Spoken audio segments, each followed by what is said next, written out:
Всем привет, меня зовут Ника. Погодите, разве данное приветствие актуально в данном случае? Вообще, феминистическая повестка – это часть кинематографической жизни. Чтобы быть на волне, достаточно подкорректировать персонажей, дать им больше экранного времени и все. Вы соберете кассу. Или нет? У нас есть как хорошие примеры, где главный герой женщина, так и плохие.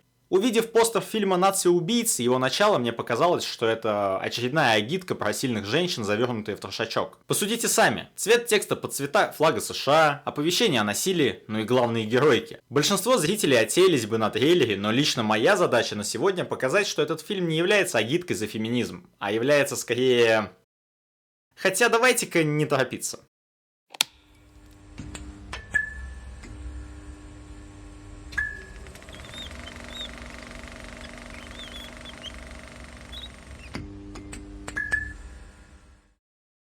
Фильм начинается с достаточно стандартного монолога главной героини, в котором она жалуется на сумасшествие городка, и достаточно нестандартного предупреждения о том, что фильм содержит в себе сцены насилия и множество ксенофобского. Наша геройка – это обычная школьная девица, которая тусит со своими подружайками в свободное время.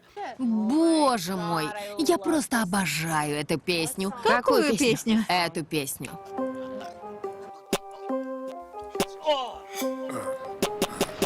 Я нюхал собачью отрыжку.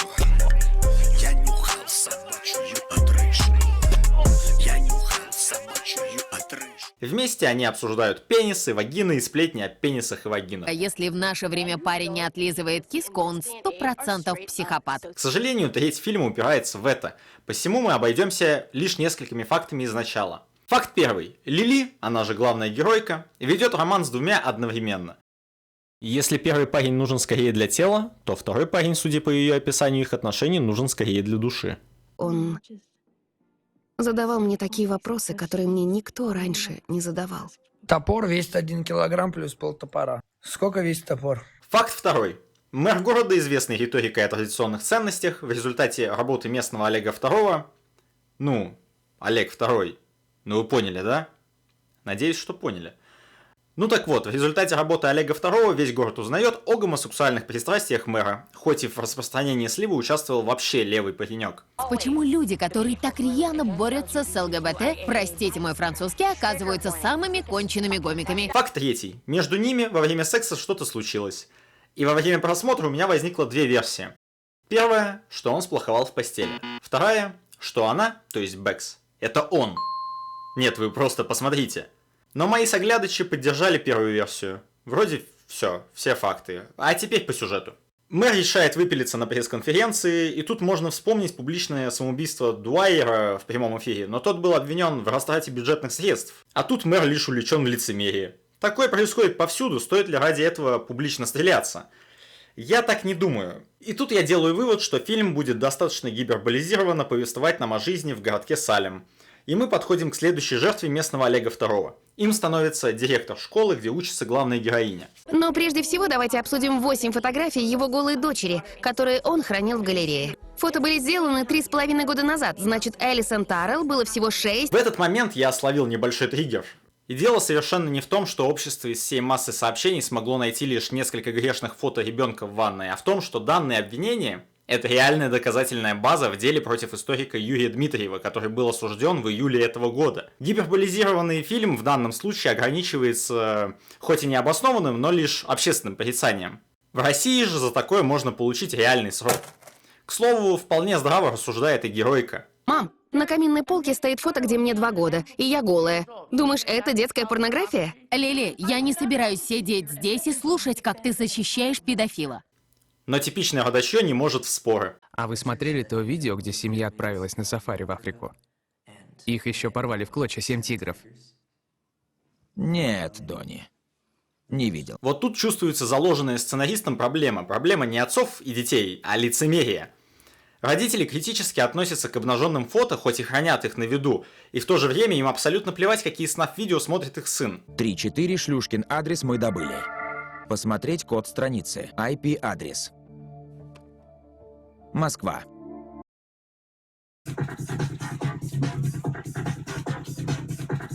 Знаете, речь, конечно, о хакере, который наверняка использует VPN, но в последнее время слишком много намеков на кибербуллеров из России, особенно на фоне расследования о вмешательствах в выборы в США. Есть один парень, Алексей Станович, и он уже давно достает меня. И в деталях описывает, как убьет меня. Он живет в Санкт-Петербурге, и его не достать. И при беседе в зале одна из неважных подруг подкидывает интересную мысль, которую никто не оспаривает. Знаете, есть всего два типа людей. Те, кто смирился, что понятие «личная жизнь» больше не существует, и старики, которые до сих пор пытаются с этим бороться. В это время директор школы решает выступить с речью о том, почему он решил остаться на посту. Мы не хотим слушать твою биографию. Уйди в отставку! Во время очередной беседы школоты про оральные ласки мы узнаем, что... Я не стерва, я феминистка.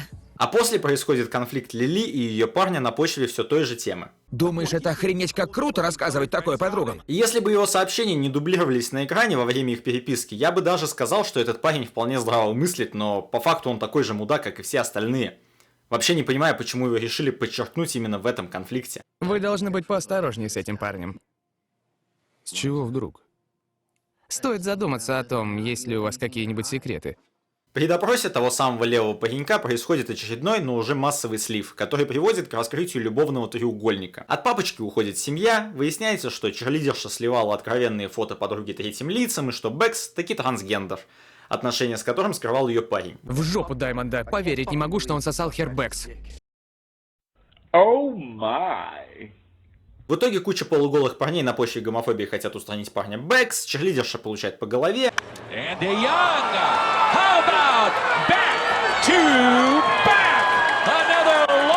А Марк, где оно нет Лили, которая на слитых фото не палила лицо. Я всему гребаному миру расскажу, какая же ты грязная шлюха. Из-за Дианона родители вышвыривают Лили из дома. И вот до Лили, одиноко прогуливающейся по улице, докапываются быдланы с района. Мы заставили салемских сучек как следует побегать. Пытаешься от меня убежать, Лили? Чем больше я потею, тем больнее тебе потом будет, сучка. Кстати, вы в курсе, что символ жабы является символом инь, который в свою очередь является символом женского начала? Спустя неделю нас знакомят с Салемом, который впал в хаос. Задача масконосцев на данный момент найти хакера. Первым под подозрение попадает Марти, тот самый левый паренек и первый подозреваемый. Он сливает инфу о том, что большое количество трафика шло из дома Лили. Я спросил ее об этом в школе. Что за херня? Она не только призналась. После этого фильм становится еще более бедным в плане сюжета, но пытается восполнить его экшоном. В этот же вечер в дом подруги Лили врываются отморозки. И сцена перед взрывом снята одним кадром. Или почти одним. Учитывая тот факт, что я услышал несколько мнений об этом, хочу подчеркнуть, что я несу кипятком от нее. Я просто скажу, что она хорошая, хотя саспенс как таковой она не держит, как по мне.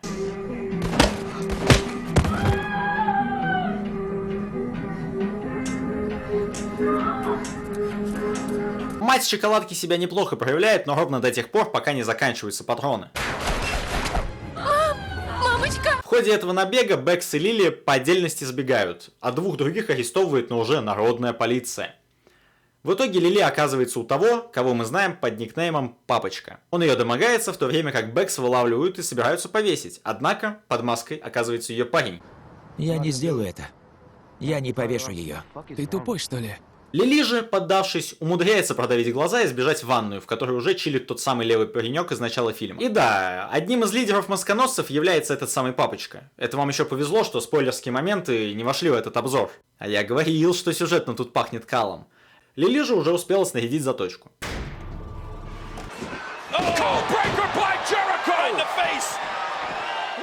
Хотя она у него обнаруживает целый арсенал. В итоге Лили, снаряженная как Беатрикс Кидо, но чуть лучше, высвобождает своих подружаек путем помощи хряку на копе с похудением на несколько литров.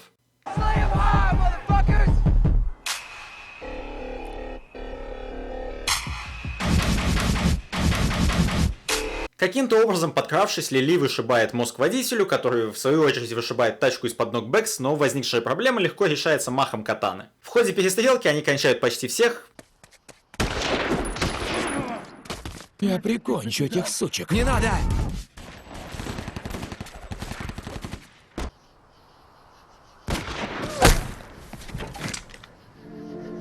Последний сдается. Бэкс, прости меня, прошу. Прости, пожалуйста. Не убивай меня. В итоге Бэкс не убивает. Спасибо. Спасибо за то, что не убил меня. Как-то так. Ну, знаешь, Не все мужики. Иронично, конечно. А далее начинается речь Лили на фоне американского флага по типу... Не так. Хочу, блядь, сказать этому ебаному Обеме, нахуй, блядь. Ебаный ты козел, нахуй. Черножопый, блядь! Я не сижу в соцсетях особо, но мне донесли, что этот говёный реально бессмысленный спич вирусился в инсте. Зачем и почему? Да черт знает. И забавен тот факт, что за ней идут только девушки. Почему так? Да я не ебу на самом деле. Последняя экшн-сцена заканчивается кадром, где лицом к лицу стоят две стороны. На одной стороне только мужчины в масках, на другой только женщины. Когда бы не было необходимости убивать этих девушек. Почему ты решился на такое? Не знаю, по угару. Вполне очевидный конец.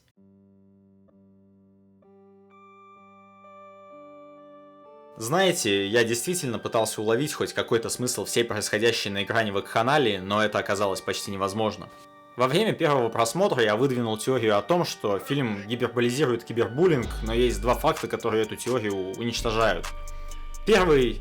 Последние 25 минут фильма охота идет не за типичной жертвой буллинга, а за тем, кого считают источником, якобы взломщиком.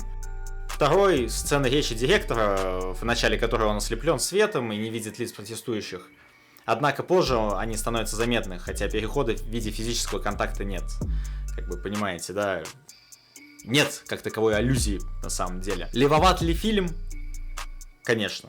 Я хочу подчеркнуть, что среди главных героинь есть белая девушка, которая подверглась буллингу за свои фото эротического содержания. Темнокожая героиня, которая темнокожая, вам мало что ли? И героиня трансгендер. Также отмечу, что финальная сцена слегка абсурдна, ибо взлом сломал жизнь не только мужчинам, а акты агрессии женщин к женщинам в фильме были показаны ранее. Вышел ли он левацкой или же просто феминистической агиткой? Вопрос интересный. Большая часть комментариев утверждает, что фильм плох из-за персонажек и все такое, а я скажу, что дело не в персонажках. Дело в том, что в фильме все выставлены мудачьем, кроме двух героев, директора и матери шоколадки. Сопереживать им крайне трудно. Лично я просто ожидал трэшового экшена весь фильм, но его тут крайне мало. Еще один минус – дохера персонажей. Их имена реально сложно запомнить, да и лица их достаточно типичные. А вообще, вероятно, я просто не являюсь целевой аудиторией подобного дерьма, но у меня возникает другой вопрос. А кто является? Ладно, оставлю его пока в сторонке. Из плюсов могу отметить неплохую операторскую работу, а еще вот этот монтаж для кого-то может быть плюсом, но лично меня он всегда напрягает. У меня что, 3 глаза, чтобы на все смотреть сразу? Итак, мы имеем фильм с персонажами, которые в реальности социально стигматизированы. В мире, где левые идеи находятся на повестке, данный фильм при, по некоторым оценкам, бюджете в $7 миллионов собрал лишь 2,5. Я расцениваю это как провал не только кинематографически, но и коммерчески. Еще хочется отметить, что данный фильм попахивает своей атмосферой и «Судной ночью», и «Бомжом с дробовиком». Но почему же так разнятся оценки? Да потому что этот фильм вобрал в себя много и ничего одновременно. Зрителей у этого фильма попросту нет, его нельзя порекомендовать по какому-либо жанру. Он имеет не очень хороший трейлер, еще более отталкивающее начало, где речь идет лишь про половые отношения. Что вообще хотел сказать автор этим фильмом и почему так часто мелькает флаг США? Что общество токсичное? А разве оно токсичное только в США? Или может быть про то, что оружие всех уравнивает, ведь именно благодаря оружию Лили смогла противостоять на равных? Да вроде тоже нет. А может и да. Так сразу и не разберешь. Фильм смотреть было не напряжно, если честно. Даже хотелось бы пожелать удачи что режиссеру, что оператору, но не пожелаю, ибо их следующий парный проект — это фильм от Netflix. А я, блядь, ненавижу фильмы от Netflix. Фух, ладно. С вами был CripplePig. Подписывайтесь на канал, ставьте лайки, фоловьте нас в ВК и в Телеге. Ссылочки будут в описании. Бля, слушай, можно я не буду играть на этой хуйне? Даже не укулеле, блядь, я петь даже не умею.